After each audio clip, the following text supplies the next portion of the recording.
Platform movement in Smash 4 is still very underused or underutilized, even at the top level. So I'm going to be making a video explaining what you can do and kind of how it can be effective. And for this, I'll be using Fox for the demonstration. So a lot of people might be like, oh, you know, platform movement, like, oh, shield dropping. That's one of the first ones that people think of. But there's a lot more than just shield dropping that I feel like people just don't use. And I don't know if they don't use it because they don't know about it or they don't know how effective it can be. So let's get started on what people decide to use instead of this.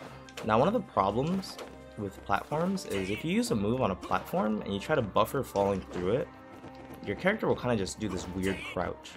So what a lot of people end up doing is they'll do things like this, where they do a move onto a platform and then they'll just run off on one side or the other.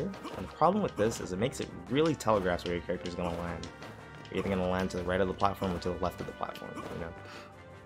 So let's see what you can do instead of doing these like pretty obvious landings. Like, what else can your character do?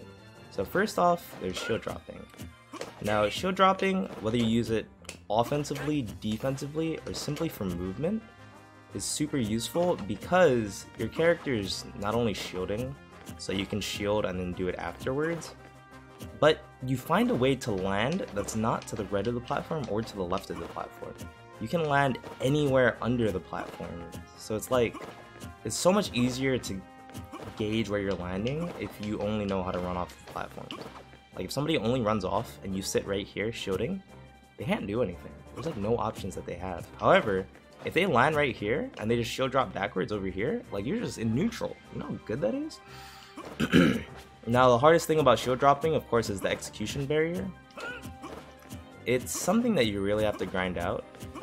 But once you get to like a proper level, it's just so useful. Like, not only can you shield drop downwards, but you can shield drop diagonally. And it makes it so you can pretty much punish like whatever your opponent wants to do. If your opponent's hitting your shield, it makes it so if you're shielding on a platform, your opponent has to respect you. And not only that, you don't even have to shield drop aerial. You can just shield drop and just hit people or just move. Second, I guess this is kind of branching off the first one, but buffer shield dropping. If you buffer shield drop, you can just immediately leave the platform. While this one is a lot harder, and it's like you really have to like be confident in your shield drops. Like, I'm already messing it up a bit. It makes it so you immediately leave the platform in the quickest possible time. The hardest thing, of course, being the execution. Since it has a high execution barrier in Smash 4, it might not be the best option due to the fact that you can mess it up. However, in a perfect world, this is the best option to get off of the platform. Another thing too, you can buffer shield drop diagonally, so you just keep your momentum. It looks super cool. Like, look at that. So, Void. I can't shield drop. Like, it's way too hard. What else could I do? Well, don't do this. Just don't do that. The big part of this video is just don't run off platforms and just attack right here. So look at this. A lot of people, when they see me do things like this, they'll be like, wow, you know, really nice shield drop. And I'm like, I'm not shield dropping at all. So what these are is, I think initially they were called Isaiah drops, and I only knew of Isaiah drop going forward. So when I started practicing this, I called it Isaiah drops and Void drops. But pretty much what's been called now is, I think, a platform drop and just like a reverse platform drop. So what I'm doing, as soon as you land, you want to take a small step forward and then drop through the platform. Even in 1/4, you can barely see it. You take a small step forward and then you can drop through the platform. What this small step does is it takes you out of this only able to crouch mode. So you kind of cancel your walk with dropping through the platform, and it makes it so your character just doesn't awkwardly crouch on the platform. And the thing is, you can wait a little too, so you can actually like change the distance that you do this.